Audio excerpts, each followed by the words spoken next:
Shalom, selamat pagi, selamat datang di Renungan Harian Toraya Minggu 29 Desember 2024. Sebelum masuk di Renungan Harian Toraya, mari kita berdoa.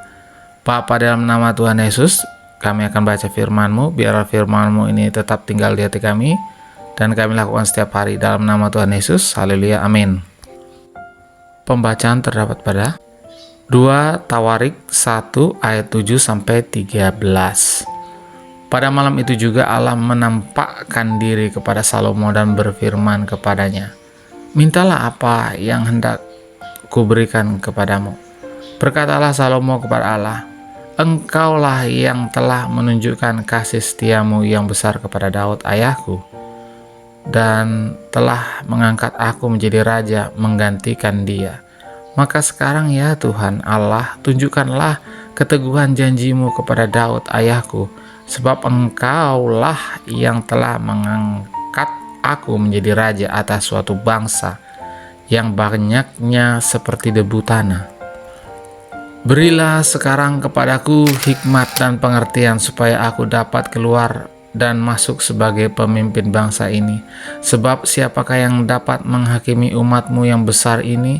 Berfirmanlah Allah kepada Salomo, "Oleh karena itu yang kau ingini dan engkau tidak meminta kekayaan, harta benda, kemuliaan, atau nyawa pembencimu, dan juga tidak meminta umur panjang, tetapi sebaliknya engkau meminta kebijaksanaan dan pengertian untuk menghakimi umatku yang atasnya aku telah merajakan engkau, maka kebijaksanaan dan pengertian itu diberikan kepadamu. Selain itu, aku memberikan kepadamu kekayaan, harta benda, dan kemuliaan, sebagaimana belum pernah ada pada raja-raja sebelum engkau, dan tidak akan ada pada raja-raja sesudah engkau."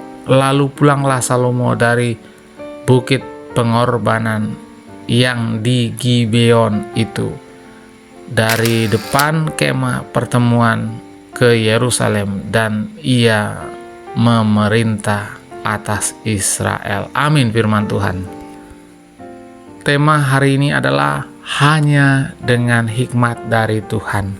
Semua orang pasti mempunyai kebutuhan dan keinginan. Perlu diketahui bahwa kebutuhan dan keinginan itu sangat berbeda. Kebutuhan adalah bersifat pokok dan sangat penting sehingga wajib dipenuhi. Sementara keinginan sifatnya tambahan dari kebutuhan pokok. Kebutuhan sifatnya terbatas, sedangkan keinginan tidak terbatas yang selalu ada dalam kehidupan manusia.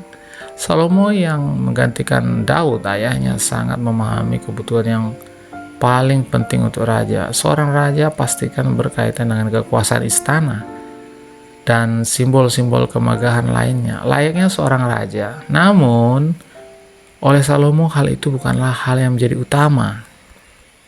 Bahkan sesungguhnya ia mempunyai alasan untuk memiliki semuanya itu andai ia ingin memanfaatkan kesempatan ketika ditawari oleh Allah apa yang diinginkannya. Pada malam itu Allah menampakkan diri kepada Salomo dan berfirman kepadanya, "Mintalah apa yang perlu kuberikan kepadamu." Ayat yang ke-7. Lalu Salomo menjawab, "Berilah sekarang kepadaku hikmat dan pengertian, supaya aku dapat bertindak sebagai pemimpin bangsa ini. Sebab siapakah yang dapat menjadi hakim atas umatmu yang besar ini?" Ayat yang 10. Salomo justru meminta hikmat dan pengertian. Kakinan sia kapaisanan.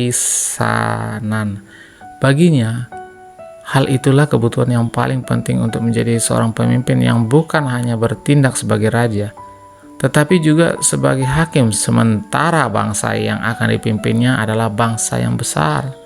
Hikmat Tuhan bagi Salomo adalah kebutuhan utama yang mutlak dimilikinya.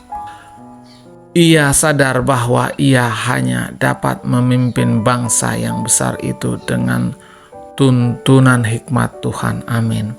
Mari kita berdoa. Bapa, dalam nama Tuhan Yesus, kami sudah baca firman-Mu, biarlah firman-Mu ini tetap tinggal di hati kami dan kami lakukan setiap hari dalam nama Tuhan Yesus. Haleluya, amin.